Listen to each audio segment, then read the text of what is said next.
అరే మాలా, త్వరగా చెయ్యి, లేట్ అవుతుంది. వదినా వస్తున్నా, కొంచెం చెప్పులేసుకొని. త్వరగా రా, లేదంటే మీ అన్నయ్య కోప్పడతారు.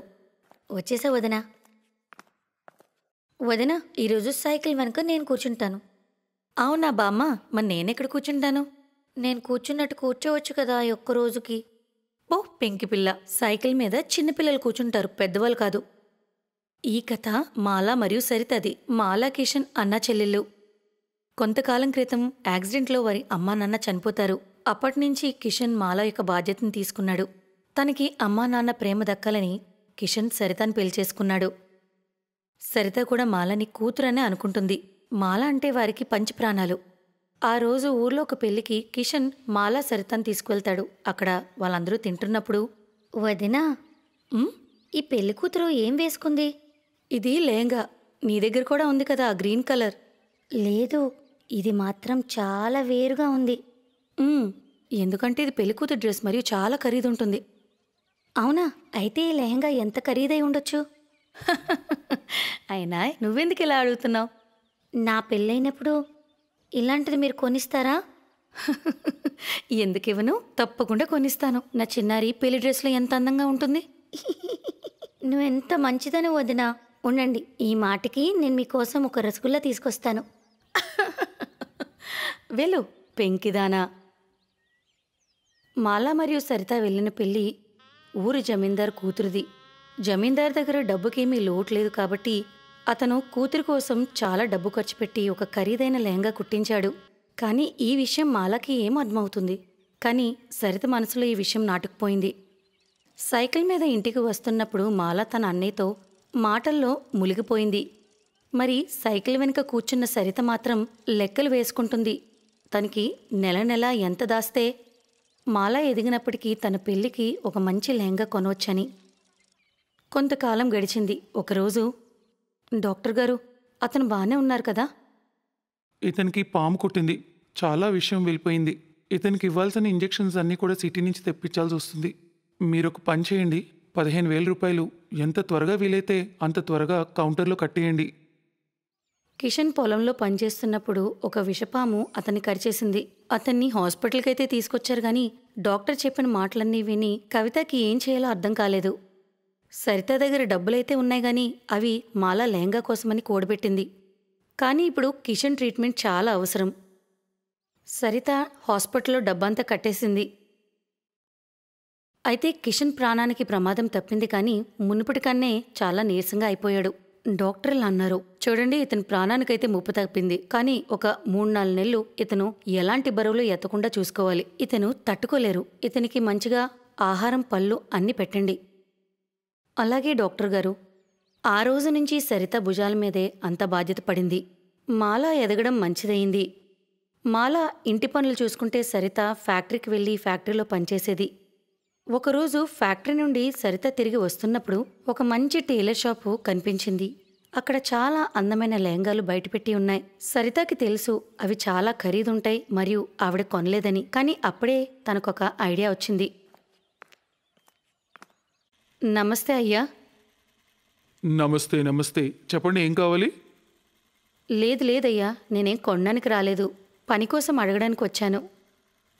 నాకు ఇక్కడ ఒక మషిన్ అయితే ఖాళీగా ఉంది. నీకు కుట్టడం వచ్చా?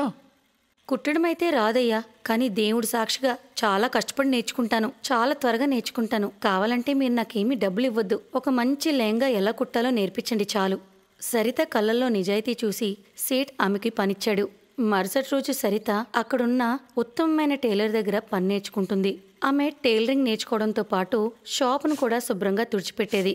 ఆమె కష్టపడే తత్వం సేటికి చాలా నచ్చింది. 1 నెల తర్వాత, అయితే సరిత, ఏదైనా నేర్చుకున్నావా? కరెక్ట్గా 1 నెల అయింది. అయ్యా చూడండి, ఇది నేనే కుట్టాను.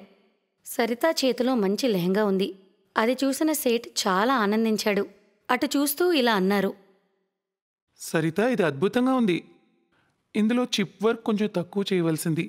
దాంతో ఏమవుతుందంటే మన పని తక్కువ అవుతుంది, మనం కొంచెం తక్కువ రేటుకి అమ్మేవాళ్ళం. రెండవది, డిజైన్ కొంచెం బాగా కనిపించేది. సరే అండి, ఇకపై తగ్గిస్తాను. ఇలానే కష్టపడుతూ ఉండు. ఇదిగో తీసుకో నీ మొదటి జీతం. ఇలా అంటూ సరిత చేతిలో అతను 10,000 రూపాయలు పెట్టాడు. సరిత అసలు ఊహించనే లేదు. ఆమె వెంటనే ఇంట్లోకి కావలసిన సరుకులన్నీ కొనేసింది. ఇక్కడ కిషన్ ఆరోగ్యం కూడా బాగుపడింది. అతను పనిలోకి కూడా వెళ్లడం మొదలుపెట్టాడు. అయితే మాలాకి పెళ్లి కుదురుతుంది. అన్నా వదిన గురించి ఆమెకు తెలుసు, ఎంత కష్టంగానో ఇల్లు గడుస్తుంది అని. ఆమెకు చిన్నప్పటి నుంచి ఒకటే కోరిక, ఆమె పెళ్లికి చాలా మంచి లెహంగా వేసుకోవాలని. కానీ చిన్నప్పటి కోరికను ఆమె ఇంటి పరిస్థితి అణచేసింది. తను తన కోరికను చంపుకొని ఎవరి దగ్గర ఏమనలేదు. ఇలానే కొంతకాలం గడిచింది. మరియు మాలా పెళ్లి రోజు వచ్చింది.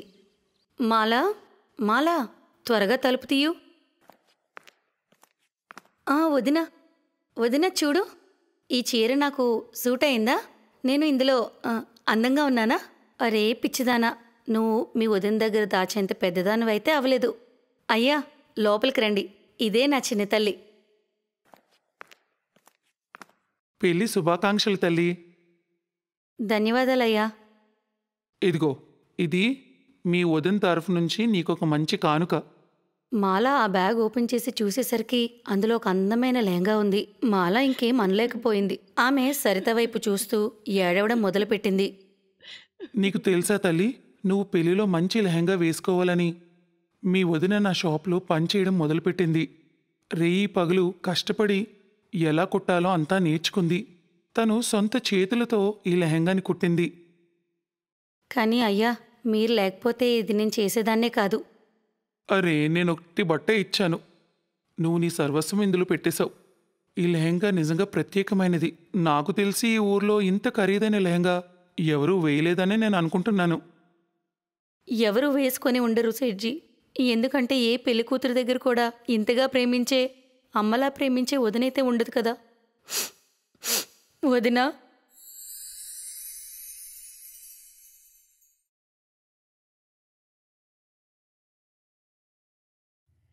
ప్రతాప్ నగర్లో సుందర్లాల్ అనే ఒక దర్జీ అతని భార్య శాంతి మరియు కూతురు సంధ్యతో ఉంటాడు. సంధ్య రంగు నల్లగా ఉండడంతో ఆమెకి పెళ్లి సంబంధాలు రావు. దానివల్ల సంధ్య మరియు సుందర్లాల్ చాలా బాధపడుతుంటారు. సుందర్లాల్, నేను కుర్తా పైజామా కుట్టడానికి ఇచ్చాను, కుట్టేశావా? కొంచెం బాకీ ఉండిపోయింది రామ్లాల్ గారు. అవునా, సరే, నేను అబ్బాయిని పంపుతాను, అతనికిచ్చి పంపించేయి. సాయంత్రం పెళ్లికి వెళ్ళాలి, కొద్దిసేపట్లో కుట్టేసి పంపించేయి. సంధ్యకి ఏదైనా పెళ్లి సంబంధం కుదిరిందా? ఎక్కడ రామ్లాల్ గారు, చాలా మందికి చెప్పి పెట్టాను, ఇక దేవుడిపైనే భారం వేశాను. అంతా ఆయనే చూసుకుంటాడులేండి.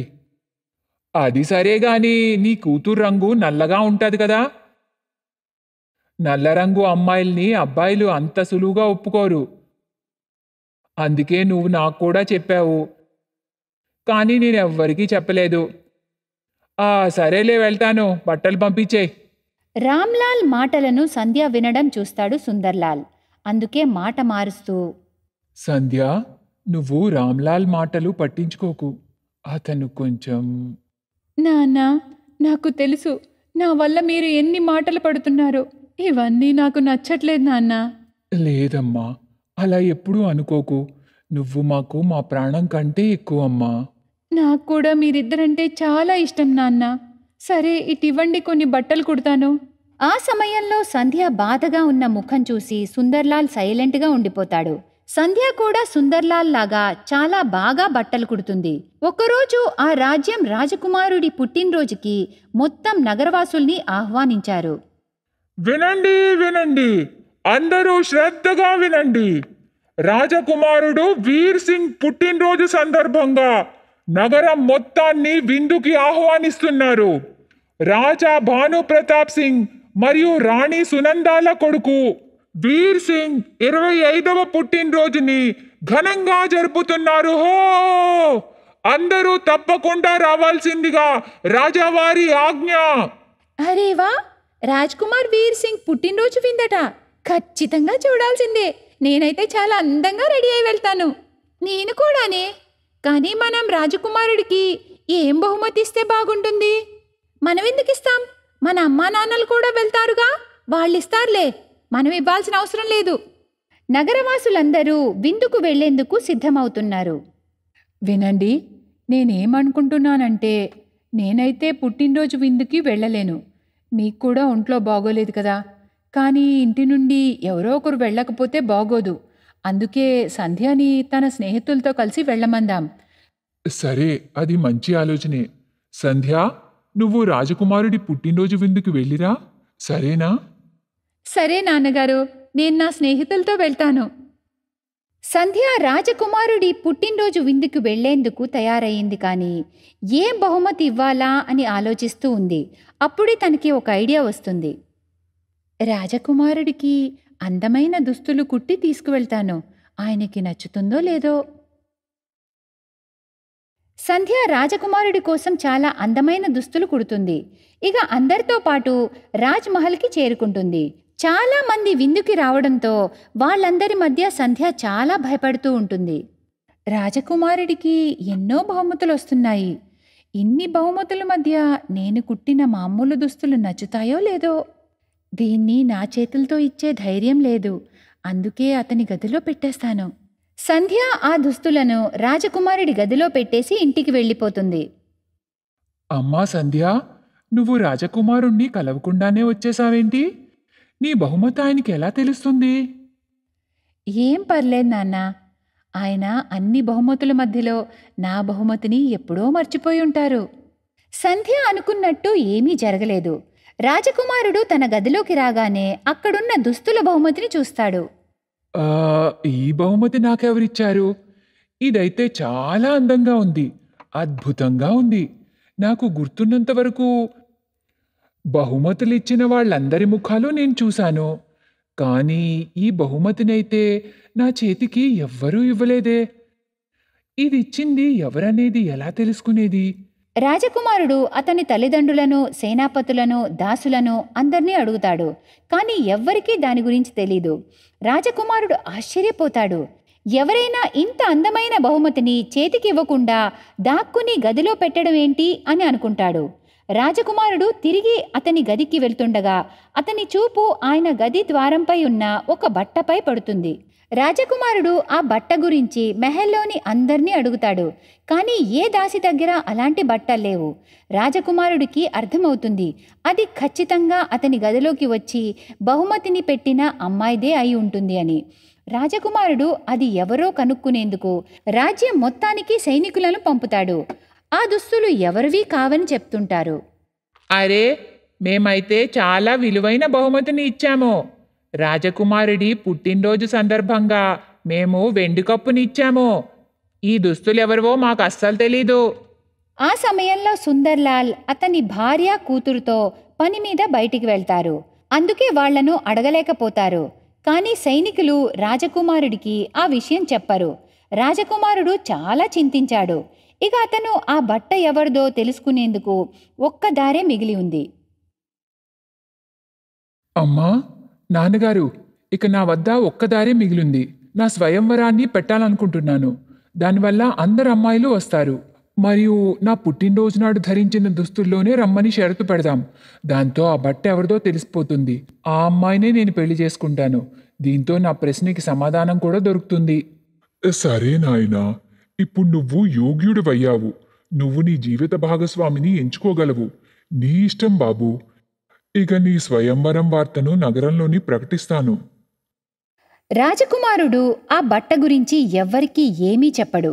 ఆయన గుట్టుగా ఎవరిదది అని తెలుసుకోవాలనుకుంటాడు. నగరంలో ప్రకటనలు ఇవ్వబడతాయి. ఈ ప్రకటన సుందర్లాల్కు కూడా చేరుతుంది. అమ్మా సంధ్య, నువ్వు కూడా ఈ స్వయంవరానికి వెళ్ళాలమ్మా. సంధ్య, మీ నాన్నగారు సరిగ్గా చెప్తున్నారే. నగరంలో అమ్మాయిలందరూ వెళ్తున్నారు. నువ్వు వెళ్ళకపోతే మహారాజు కోప్పడతారు. ఆయన నగరంలోని అందరు కన్యలను స్వయంవరానికి రావాల్సిందిగా ఆదేశించారు.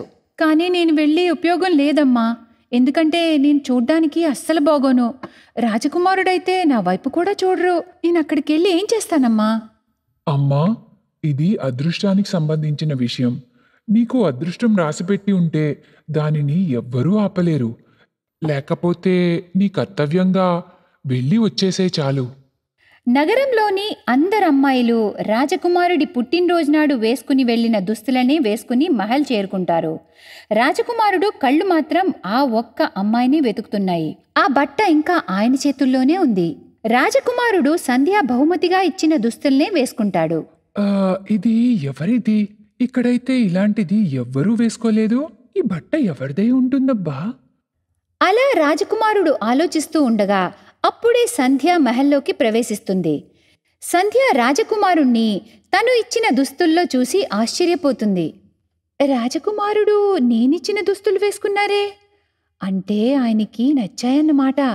నాకు చాలా ఆనందంగా ఉంది. అమ్మా నాన్నలకి తెలిస్తే వాళ్ళు కూడా చాలా సంతోషిస్తారు.